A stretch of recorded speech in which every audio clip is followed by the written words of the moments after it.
apa dari almarhum Uje yang masuk ke lu? Dibilang dalam banget. Bahkan gue sampai dari film itu untuk kembali menjadi Alfi, gue butuh waktu 2 tahun. What? Kapan pertama kali lu sholat akhirnya?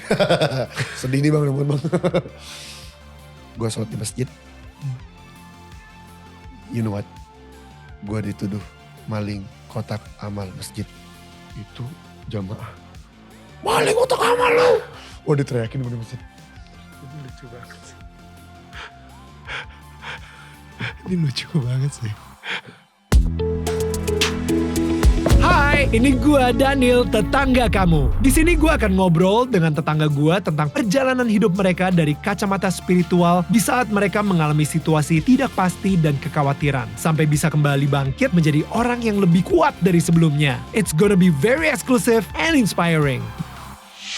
Alright guys, ini adalah part terakhir obrolan gue bareng sama tetangga kita Alfi Alfandi di Daniel Tetangga Kamu. Gimana? Seru kan? Nah, yang pastinya gue pengen ngundang kalian untuk menyaksikan Daniel Tetangga Kamu secara live on stage untuk pertama kalinya. Kita akan mengundang 2 bintang tamu yang hebat yang bakal membagikan perjalanan hidupnya yang penuh dengan inspirasi. Selain itu, akan ada banyak aktivitas seru juga. Akan ada photo booth dan juga giveaway, alright? Dan well, kalau misalnya gue jadi lo, gue bakal ngajak semua teman atau mungkin keluarga yang bisa menjadi bagian dari historical event ini, alright? Karena ini pertama kali banget guys. Stay tuned for more details. By the way, gue pengen ngucapin terima kasih kepada kalian semua yang udah nonton dari part awal sampai part kelima ini, alright? Langsung lanjut ke Alfi lagi. Bro, kapan pertama kali lu sholat akhirnya? Sedih nih bang, bang. Gue pertama kali sholat setelah gue dapet film itu. Gue sholat di masjid. You know what? Gue dituduh maling kotak amal masjid. Ini lucu banget sih. Ini lucu banget sih. Kenapa? Jadi muka lu emang bener gak ada uje-ujenya ya? muka lu maling kotak amal masjid. Serius gue. Aduh Tuhan. Pertama kali sholat tuh? Pertama kali sholat di masjid gue. Tapi menurut gue, ini bercandanya Allah ke gue. Bercanda, aku gituin. Asli. Otak gue lagi emang agak nyebrang kali otak gue ya. Iya bercanda Allah gitu. No. Tuhan tuh punya sense of humornya tuh tinggi banget sih. Pecah. Jadi gue datang ke masjid. Zuhur nih, sholat zuhur. Pertama kali tuh ya? Pertama kali. Lu, wah akhirnya. Gue sholat nih. Ya. Wow. Set, gue datang ke masjid dekat kosan gue kan. Emang salah gue sih gak pernah nongol di masjid itu. Terus, udah azan, semua masjid udah azan. Bahkan udah sholat. Nih masjid yang kita datengin belum buka. Oke.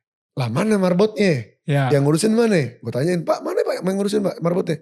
Lagi takziah ada yang meninggal. Lagi ngelayat dulu. Oke. Ya gue anak muda. Ya kan? Gue kepo. Ini ada pintu yang kebuka gak? Ya. Gue muterin. Ya. Set. Gue puterin. Pas gue liat pintu kebuka. Gue buka masuk. pintunya. Ya. Pintu depan kebuka. Sama marbot persjamaah. Pas. Oke. Set. Gue udah masuk. Gue liat. Pak kotak amalnya kebuka. Gue bilang. Itu jamaah. Maling kotak amal lu. Wah diteriakin gue di masjid. Wah gila. Gila. Oke. Gue bilang. Waduh gimana nih. Gue bilang. Ntar dulu gue bilang. Gue tetap berusaha kalem. Ntar dulu gue bilang. Pak saya gak maling kotak amal. Kalau gak percaya periksa aja kantong saya. Enggak lu gini. Waduh. Yaudah gini deh. Silakan lanjut nuduh gue. Udah gak manggil saya lagi. Silakan lanjut nuduh gue. Tapi kita sholat dulu. Oke gue bilang. Gue sap paling depan gue bilang. Biar gue gak kabur. Iya. Wow. Itu sholat gak ada yang khusyuk. Gak ada yang fokus. Allahu Akbar. Udah nafsu banget semuanya. Oke. Dan akhirnya orang di masjid yang gak khusyuk ini 3 orang. Nah. Yang lain sebenarnya bela gue. Oke. Selesai salam, ini 3 orang gak doa. Langsung nyerang gue. Mana lu maling kotak amal segala macam. Yang lain pasti pada doa. Astagfirullahaladzim. Pak ini masjid Pak jangan teriak. Akhirnya marbot masjid bilang. Mas tinggal di mana kata dia. Itu di jalan ini gue bilang kan. Oh Pak mohon maaf Pak ya kata dia. Ini saya masuk AC udah nyala. Udah dingin ruangan. Kotak amal udah kebuka. Ini kejadian bukan pertama kali. Artinya malingnya datang jam duha. Jam 9. Mas ini pasti gak ngambil. Saya yakin kok kata dia. Wow. Marbotnya sendiri tuh yang bilang kayak gitu. Bilang. Wow. Terus ada jamaah abang-abang yang lain. Iya bukannya saya yakin dia. Bukan segala macam. Saya pernah lihat TV gitu. Untung artis. Pernah lihat di TV. Wah laku gue. Aduh. Akhirnya nolong tuh. Kosong. Cuman keluar masjid gue kayak. Gila. Iya. Mungkin kalau sorry ya. Salah sih mungkin. Kalau misalnya ada maha yang lain. Allah maha bercanda kali. Bercandanya Allah parah. Tapi keren banget sih. Ini bercandanya Allah yang buat. Kayak dibilang. Lo yakin mau datang sama gue? Lo cinta sama gue? Wow. Sih gitu. Wow. Mesranya Allah nih. Ya. Kayak lo punya bini. Dia bilang. Lo sayang sama gue. Dia gak akan percaya. Ketika kita bilang. Gue sayang sama lo. Cuman omongan doang. Pasti ada bukti. Ya. Ini Allah. Ya. Wow. Jadi akhirnya dapet tuh film ya? Dapat filmnya. Lu mendalami banget peran UJ di situ dan bagaimana researchnya. Gue percaya setiap kali kita mengambil sebuah peran, there is sedikit of the spirit itu yang masuk ke dalam kita dari karakter tersebut gitu. Jadi gue jujur sebagai aktor sendiri juga gue hati-hati banget terima peran gitu. Dan gue terbukti banget sih kayak misalnya gue ngambil peran menjadi seorang apa, itu masuk di gue kayak gitu. Makanya kemarin itu ada gue ditawarin untuk jadi peran playboy gitu. Wah istri gue nggak mau banget gitu, karena dia bilang kayak no. Yang ada nanti a little bit of the spirit. Walaupun itu cerita fiksi dan lain-lain, tapi a little bit of the spirit bakal masuk di gue. Betul. Nah, apa dari almarhum UJ yang masuk ke lo? Dari film itu, sejujur-jujurnya ya, 90% dari naskah itu gue alamin semua. Wow. Jadi pas premier juga gue bawa teman-teman gue. Ini mah bukan UJ, ini mah lu. Biografi lu. Karena dia ngeliat seharian gue sama dia. Ini mah lu, kata dia. Dan cuma berapa poin doang yang gue gak alamin. Selebihnya gue alamin. Diusir dari lokasi syuting. Ngalamin gue. Dan seberapa dalam? Lumayan dalam. Karena almarhum sama gue kan tahun 2010 sempat kontak-kontakan. Tempat dia nanya gimana Vi segala macam. Dan dia main motor, gue main motor. Dibilang dalam banget. Bahkan gue sampai dari film itu untuk kembali menjadi Alfi, gue butuh waktu 2 tahun. Wow. Dalam banget. Berarti ketika UJ kontak-kontakan sama lu, dia tahu nggak kalau sebelumnya lu pernah mengalami overdosis 2 kali? Gue gak pernah bilang. Lu gak pernah cerita sama sekali? Gak pernah bilang. Cuman ketika dia ngajakin gue ke tempat pengajian dia, Vi kesini dong lu katanya. Sorry bang, gue lagi enak. What? Gue tolak.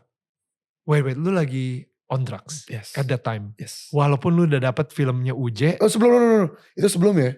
Oh ini sebelumnya? Sebelumnya, kan UJ meninggal. Sebelumnya udah kenal berarti? Udah 2010. Oke. 2010. Oke. 2010 gue udah kontak sama dia ngajakin pengajian dia. Oke. 2012 gue harus kontak sama dia, 2013 beliau meninggal. Filmnya? Filmnya 2013, 14. Oke. Gitu. Sorry, gue kira 2010 lu udah mulai research tentang kehidupan ini. Jadi kayak no. Di castingnya udah dari 2010. Oke. Gitu. Oke. Jadi dia gak pernah tahu gue overdosis. Ketemu UJ di mana emang ya?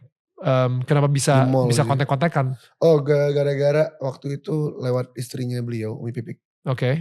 Gue minta BBM Umi Pipik, gue dikasih pinnya UJ, udah kontak-kontakan langsung, ketemuan di Citos. Oh udah sempat ketemuan tuh ya? Sempet. Oke. Tanpa mikir kalau misalnya suatu saat lu bakal peranin dia? Gak ada mikir gue. Gak ada mikir itu, gue liat ini sosok Ustadz asik dah, itu doang. Dan hidup lu saat itu masih nyimeng ya, maksudnya masih ganja segala kayak gitu. Tapi lu berani aja ketemu Ustadz ya? Karena menurut gue ya lagi-lagi itu, gue tetap harus datang ke sumber mata air. Oke. Walaupun elunya juga dalam kondisi ya berbuat maksiat lah. Iya. Gue harus datang ke sumber mata air karena mau gak mau cepat atau lambat kemarau akan datang. Jadi gue harus ambil air itu, gue temuin buat nongkrong doang sebenarnya ke mereka tuh kan. Iya.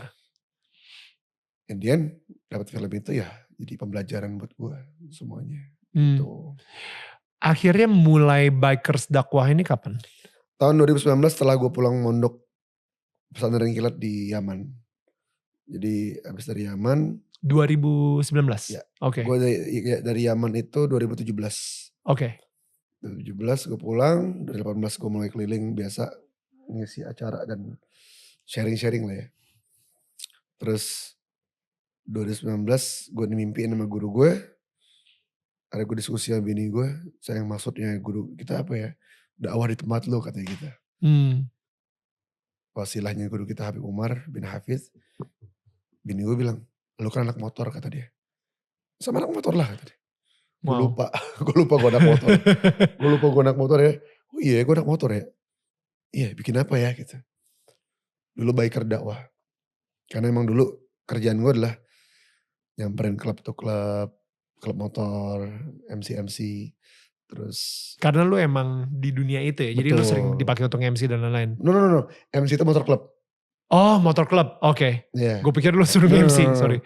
Motor klub, jadi acara-acara gue nyamperin mereka. Terus setiap nongkrong pembahasannya adalah agama tanpa gue minta. Sama si biker-biker ini? Sama teman-teman. Oke. Gue gak ngerti kenapa. Oke. Akhirnya. Karena mereka mungkin ngelihat lu di UJ, jadi mereka asumsinya mungkin, ya. gitu kan. Lu adalah orang yang taat beragama dan lain-lain gitu. Iya mungkin. Setelah itu akhirnya udah mulai banyak nih teman-teman gue yang dari Yaman di pondok itu balik ke Indonesia, gue bilang bantuin gue dakwah. Akhirnya kita bikinlah Bikers dakwah pakai S sekarang jamak. Tadinya biker. Iya. Terus sekarang kita lebih milih mereka yang datang ke tempat kita karena kita udah jemput bola kan. Jadi nge-base di base camp kita. Sekarang programnya udah jelas teratur. Dan programnya nama-namanya nyeleneh. Apa kayak contoh-contoh? Let's say kalau misalnya program offline ya, hari Senin rakap. Oke. Rakap di kalangan dialek bakar kan. Gue baru tahu. Rakap. Oke. Kepanjangannya apa? Riders Kaji Kitab. I love that. Yes. Oke. Dan ya ibarat lo nongkrong aja dengerin aja. Iya. Lo mau nyatet boleh, gak nyatet ya gak masalah gitu kan. Iya. Selasa Rabu barbecue. Oke. Bikers baca Iqra Quran. Sadis. Kamis? Kamis gak ada. Istirahat. Jadi 3 hari aja. Oke. Sabtu di minggu kedua. Itu ada kopdar biasa. Kopdar ya. Kemudian di malamnya setelah kopdar. Itu ada di minggu keempat ada subuhan morning ride. Submori. Yes. Oke. Kita riding. Terus kemudian baca kitab di dalam masjid. Kemudian riding. Setelah itu olahraganya 3. Yang disunahkan Nabi Muhammad. Oke. Kuda, panah, berenang. That's amazing. Wow. Bener-bener 3 itu? Iya kita lagi jalan itu. Gila. Oke. Jadi setiap bulan ini kayak kemarin panah. Bulan besok kuda. Oke. Bulan besok lagi berenang. Gokil. I love that. Terus setelah Submori malamnya ada mini soccer buat fun-funan. Oh ya. Terus per 3 bulan itu ada sajam. Artinya? Safar jelajah alam. Touring. Oke. Kemana? Terserah itu. Oke. Terserah mereka mau kemana. Ini gue gak tahu ya. Gue berharap banget anak-anak motor sekarang ini yang mungkin. Karena gini. Gue ngerasa. Kalau misalnya lo di kalangan anak motor apapun gitu ya, mungkin bukan bikers dakwah, mungkin pembahasannya, obrolannya itu bisa kemana-mana. Dan biasanya ngomongin soal cewek lah, misalnya ngomongin soal ya minum-minum dan narkoba dan lain-lain gitu kan. Walaupun gak semua gitu. Tapi kalau misalnya di bikers dakwah, obrolannya udah pasti. Lu bakal ngomongin Allah sebagai center of the conversation. Yes. Udah jelas. Bercandanya pun juga gak akan kemana-mana atau kelewatan gitu kemana-mana dan lain-lain. Tapi gak juga sih. Gak juga ya? Kita asik banget. Iya. Di base camp itu, di bikers dakwah, apa ya? Poinnya Allah sama Rasulullah. Ya. Cuman kalau bercanda sesama temen itu. Ya. Ya santai banget. Iya santai, tapi maksudnya nggak apa ya, kayak gini deh. Misalnya ada orang komunitas yang suka banget sama golf. Ya. Kayak, tapi golf kan bisa banyak, mereka tergabung sama golf tuh gara-gara apa, kita sih gak tahu backgroundnya apa. Mungkin abis mereka main golf, mereka karaoke dan abis itu ke tempat, prostitusi dan lain-lain gitu misalnya. Nah tapi kalau misalnya sih golfer dakwah gitu misalnya. Lu orang kesekian yang ngomong itu bang.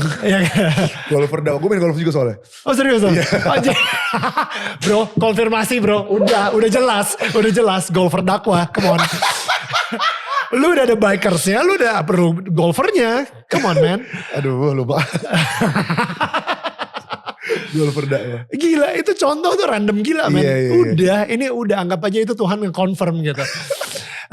Golfer ya dakwah, dimana mereka akhirnya ngobrolin biar mereka main golf, mereka bisa bercanda soal apapun dan lain-lain gitu. Tapi intinya tetap aja sentralnya, pusatnya adalah Allah gitu. Betul. Sehingga gak akan kejauhan kemana-mana. Gak tiba-tiba abis itu, bro kita karaoke yuk. Ya udah gak ada lagi. Iya. Udah gak ada lagi. Betul. Abis itu kita mabuk-mabukan, abis itu kita prostitusi. Udah gak ada lagi gitu. Betul.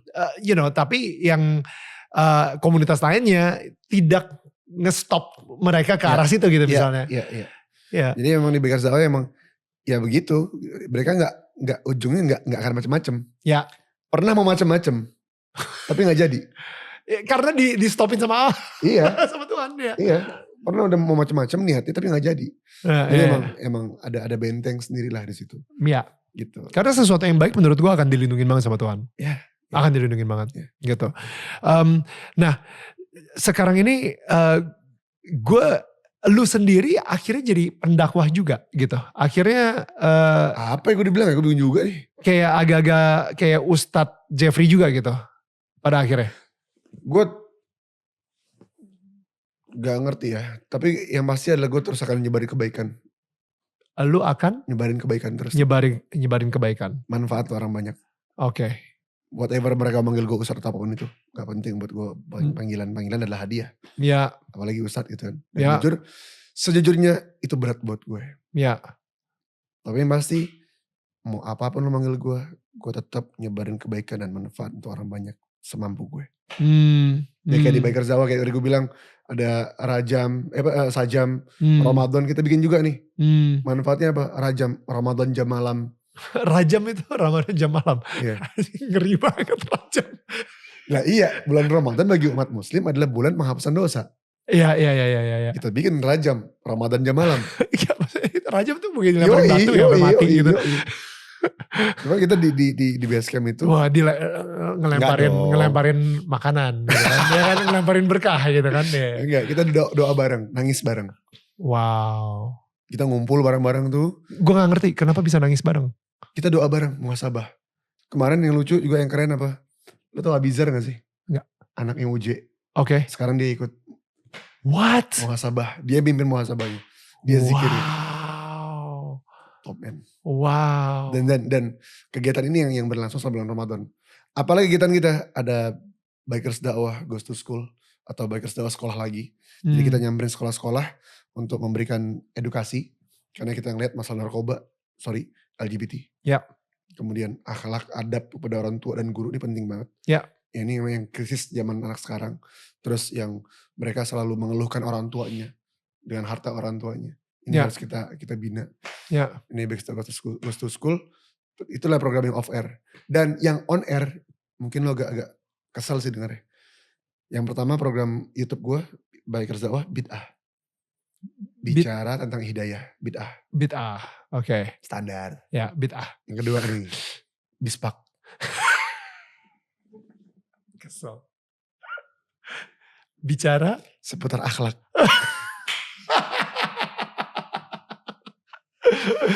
Ya, bisa. Ya, kesel sih. Ya kayak lu bilang tadi. Ya. Setan harus kebobolan. Ya, setan harus kecolongan.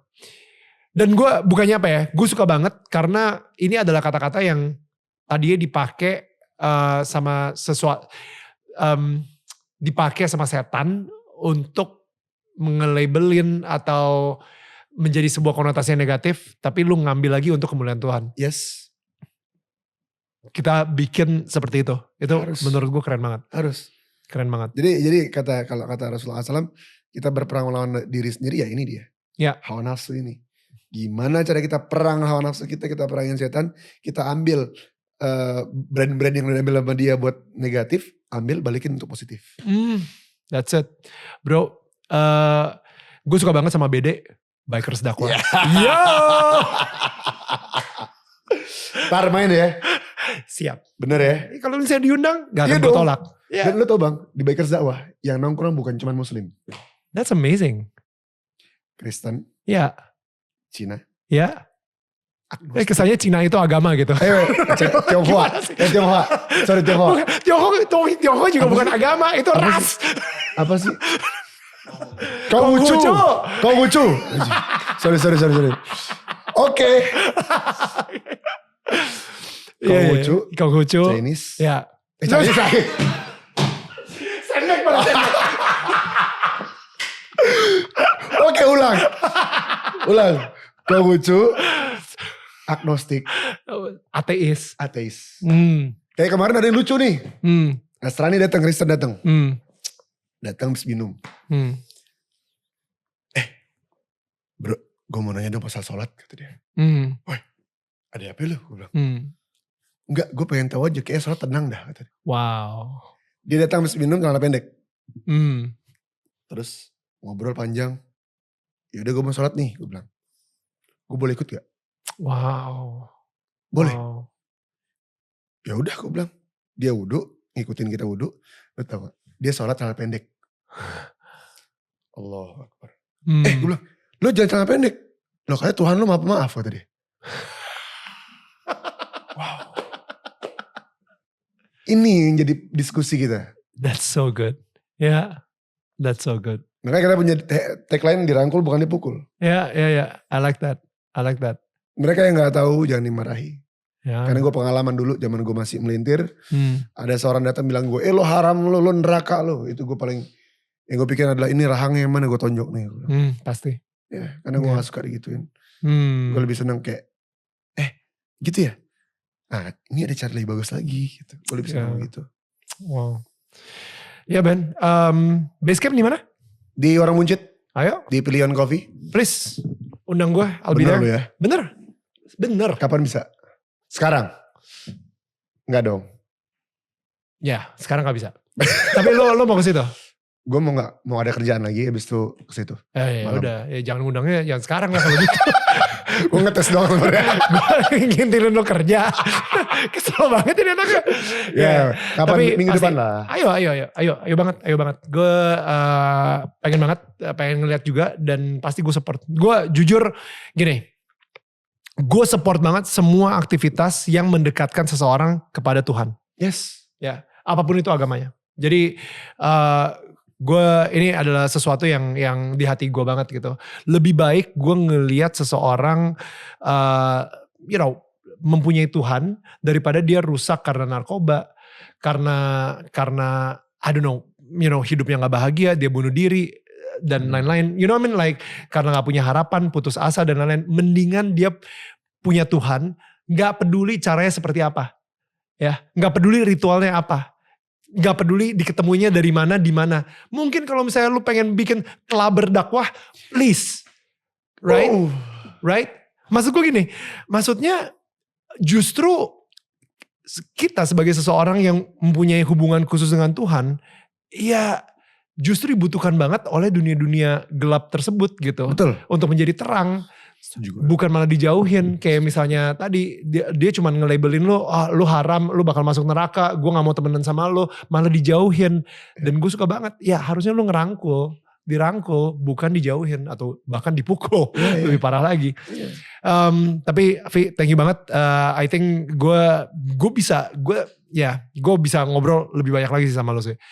I know, makanya nanti gue bakal main di Bakers Dakwah dan kita ngobrol lebih lanjut lagi off cam. Nah, kesian kan mereka kan. Iya. Atau datang aja, gue undang lu Bang. Ini tanggal berapa sih? 4? Tanggal berapa? Sabtu malam minggu besok. Tanggal 8 besok malam minggu, kita di Bakers Dakwah. Ada Sajam. Rajam. Kita ngomong semua, lo lihat deh. Nongkrong bareng. Siap. Malam jam 11 di sana. Ntar gue Sherlock. Kemalaman buat gue. Oke, tidak jadi. Iya. Bapak sudah tidur ya? Om sudah tidur cukup ya. berumur ya. Iya. Kalau jam kan 11 Om kan, Om gitu. Saya di sini, Om di sini ya. Iya.